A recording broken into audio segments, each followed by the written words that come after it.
Hey guys, MCU Collector here with another figure review. Next up is the Hasbro Star Wars The Black Series, Star Wars Obi Wan Kenobi. This is Obi Wan Kenobi Wandering Jedi. This is the #1 release from Obi Wan Kenobi on Disney+. The bio reads, Obi Wan Kenobi is set years after the dramatic events of Star Wars Revenge of the Sith, where Kenobi faced the corruption of his friend and Jedi apprentice Anakin Skywalker turned Sith Lord Darth Vader. Doesn't actually tell a whole lot of Obi Wan Kenobi. Now, I know the Disney Plus show, a lot of folks did not like the show. I, for one, actually really enjoyed it. Was some of the acting pretty bad? Yeah, some parts were. The chase scenes with Leia were ridiculously bad. But overall, I really enjoyed the show. It reaffirmed how much of a badass Darth Vader is. Because every scene that involved Darth Vader was absolutely amazing. The season finale, I really enjoyed the lightsaber duel and everything. So I recommend it, but I know a lot of folks did not enjoy the show. But anyway, I have the Obi-Wan Kenobi figure. I got this off of eBay. I actually ordered Reva, the third sister, and Darth Vader, but unfortunately, I guess there was a mix-up, and they sent me Obi-Wan Kenobi. So I guess a happy little mix-up, unfortunately. But I actually did really want Darth Vader, because, I mean, I love Darth Vader from the show, that I wanted his figure, and I thought, you know what, I guess I'll pick up Reva, you know, just to kind of have, but I ended up getting Obi-Wan Kenobi, and I'm not even like upset that I don't have Darth Vader, because this thing looks pretty good. It doesn't look like Ewan McGregor all that much, so that is a little unfortunate. But the figure looks cool, and again, I enjoyed the show. So let's get to it and open this up and take a look. For those wondering, here's the side artwork. Reva's #3, so she doesn't fit in perfectly on the side. So whoever #2 is, which is probably Darth Vader, so that doesn't really work out. But anyway, let's get Ben Kenobi out of the box. Okay, so here is the Wandering Jedi Obi-Wan Kenobi, or Ben Kenobi, I guess you could kind of say.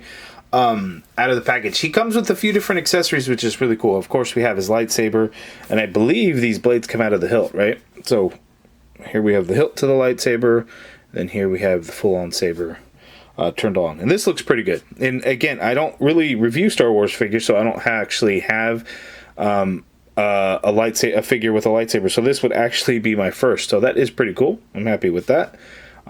I like the concept of the blade actually coming out. That is pretty cool. I technically have a bunch of other figures that would have lightsabers, but I don't have any loose, because as a Star Wars collector, really what I collect are the retro carded figures. So any of the 40th anniversary stuff, Clone Wars stuff, things like that were actually on a card back. I have those, but again, I don't have them opened or anything. We have a Lola here, the little Leia's little droid. So that's cool. We have a blaster, you know, uncivilized weapon. We have this little flight stand thing for Lola, so you can actually like pop her legs out, it looks like, and then use this in place to hold Lola as if she's flying, which is kind of interesting. Have to see how that kind of works out. And then we have this little gray thing, and I actually have no idea what this is. What is this? I don't remember this. You know, at first I was thinking, oh, maybe it was that communicator, but this ain't it. You guys let me know down in the comments below if you guys remember exactly what this is from the show, because, man, I really don't know. Okay, so I actually figured it out. If you look in front of Lola, there is actually a peg hole right there. So this actually just ports right into Lola. Was there a scene where she was cutting through stuff? Is that in episode 5, maybe? Right, but then you would think they would have like that restraining bolt on there or something. The little wing flap pieces are actually semi-articulated there. So that's interesting. It's cool, I guess. I don't understand why Lola would come with, you know, Obi-Wan Kenobi anyway, but it is what it is. But now let's take a closer look at Ben. Okay, so here's a close-up look at Obi-Wan Kenobi, or Ben Kenobi as he's tries to refer to himself throughout the show. I don't think this looks like Ewan McGregor. The Clone Wars General Kenobi, I think, is a pretty close match, or I guess the Walgreens exclusive. I think I heard people say actually look more like him. I don't think this really looks like Ewan McGregor that much. I see it maybe around the eyes, but really not all that much. But I want to talk about the head sculpt because it is done really nicely, even if the likeness isn't there to Ewan McGregor. I mean, you could see all like the wrinkles in his forehead and stuff, and the paint apps on there. It just looks really good. I just wish it actually looked like Ewan McGregor. As just some bearded dude, it looks awesome. Really, really cool. Looking throughout the rest of the figure, not really a whole lot in terms of paint app. A little bit of silver on the belt buckle there. A couple of different colors down the leg for, you know, his socks and then into his boots.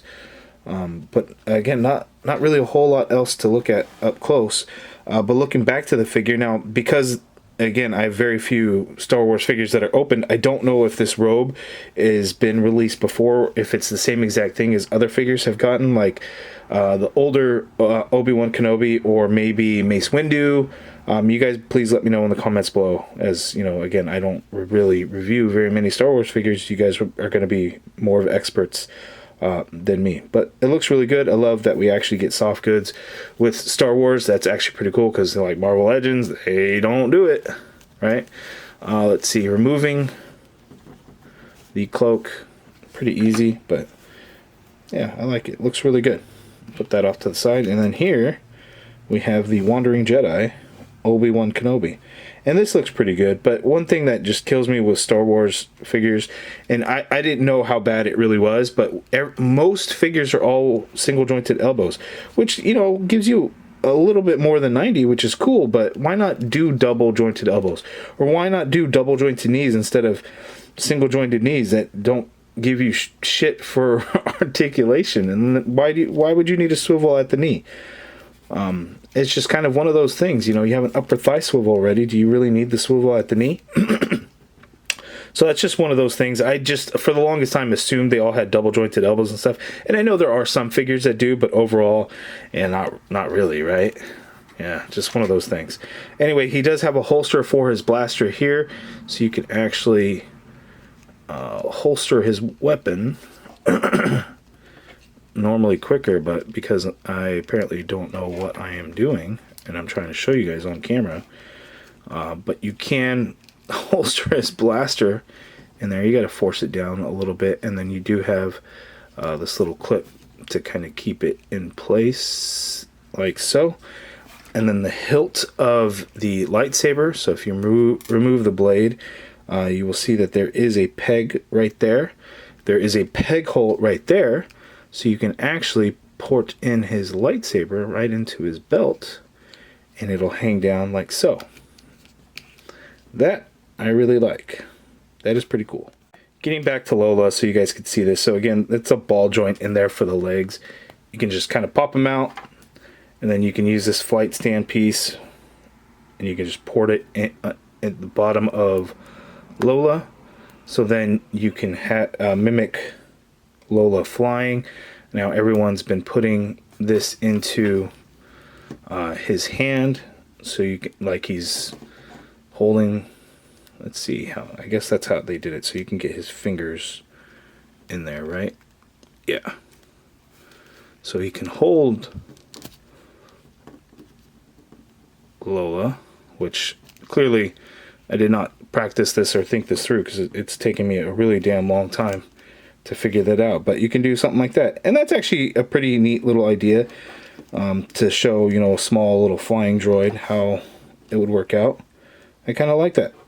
That's interesting. But again, why did she come with Obi-Wan Kenobi? Like, right, that should be, she should come with a Leia figure if they were to ever release a young Leia figure, not Obi-Wan. I think it's just Hasbro's way. Not even Hasbro's way, probably Star Wars' way of pushing, hey, let's sell this new droid, right? Because they have a couple of different versions of the droid.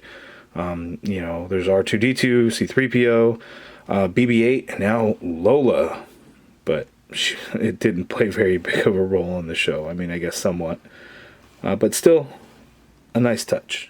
Okay, so to get a closer look at the hilt, You can see we get some silver and gold paint in there.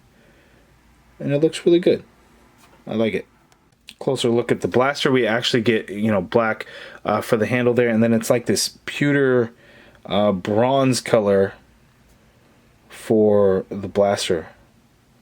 It looks really good too. I like it. Sculpted details are quite nice on this. Fits easily into his right hand, which has the trigger finger. Perfect fit. Nice and snug, not loose, won't fall out. Okay, for articulation on Obi Wan Kenobi. So looking up, he can look up that much, which isn't terrible, but you know, he doesn't look all the way up. He can look down that much, so not bad. The neck has a full swivel there, or the head has a full swivel, and then there is a separate neck piece there that you can swivel as well, and that separate neck piece is how you can get him to look down so much, because the head is clearly on a dumbbell joint, so there's no hinge or anything like that, but you can get some crazy pivot going on with that neck, which, you know, does mimic, you know, very natural movements of the neck, of course. The arms you can get to go straight out like so, full rotation in there. Single jointed elbow, which means swivel at the elbow, but it is one of those ugly deep cut elbows, which provides a lot more bend, which then gives you slightly more than 90 degrees, as you can see there. Wrists swivel, but they're pretty far into the sleeve of his shirt, that the hinge portion of it is really difficult. But like his left hand here has the vertical hinge, because that's, you know, the hinge he would use for the lightsaber, although I can't really hinge it up, but hinging down really wasn't that much of an issue.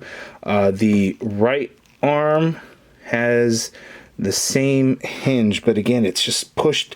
It's the wrist peg is so deep into the sleeve, it's just really hard to use the hinge at all, which kind of sucks.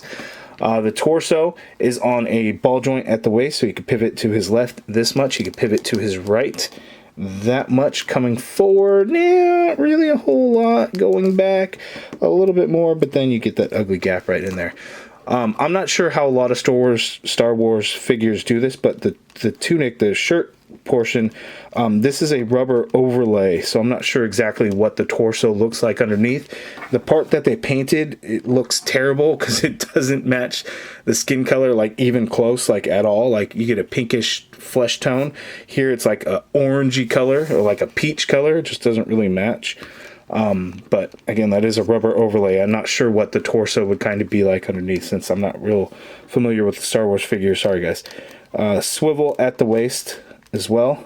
Legs go out that far apart, which is pretty good. He can kick forward that much, but his tunic piece there kind of gets in the way of that. There is an upper thigh swivel in there. Again, I talked about this earlier. Single jointed knee though, so you only get 90-degree bend at the knee, and then a swivel at the knee, which I don't personally believe is necessary, but those that pose around Star Wars figures, you guys can correct me, because I guess I really wouldn't know. Foot hinges all the way down. Not a whole lot of hinge going up, unfortunately. Ankle pivot, peg holes at the bottom of the feet. So this is probably pretty standard for Star Wars figures. I wish I could tell you guys more, since I'm just not much of a Star Wars guy. But, you know, the figure looks really good, and there's some decent movement in areas. Double jointed elbows would be better. Double jointed knees would be better. You know, unfortunately, I think a lot of Star Wars figures just don't have that. Okay, so overall, I really like the figure. I think it's a pretty good representation of Obi Wan Kenobi from the Disney Plus series. A couple of things, you know, if it looked more like Ewan McGregor, actually look like him, that'd be a plus. Swappable hands would be really cool if he did like the, what do they call it, the 3-point stance where he has 2 fingers out. That would have been awesome. Lola wasn't necessary. Like, get rid of Lola, give us some additional hands.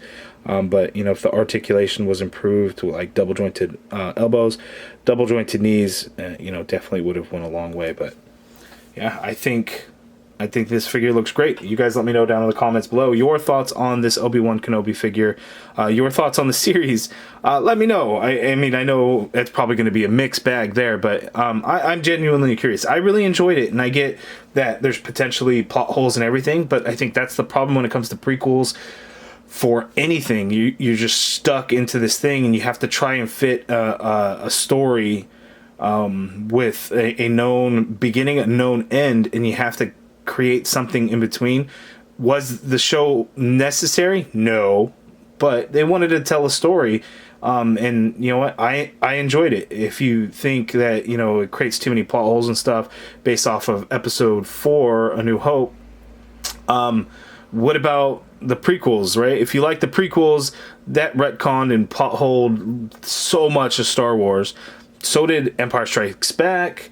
So it's one of those things, like, you know, Star Wars is full of plot holes and retcons and everything like that. Just if you can just sit back and enjoy the story for what it is, hopefully you guys can enjoy it. I really did, and maybe because I'm not like the hugest of Star Wars fans, but you know, I really enjoyed it. So anyway, you guys let me know your thoughts down in the comments below. If you guys like this video, please do me a favor and hit that thumbs up button. Subscribe if you haven't already done so. As always, thank you for watching.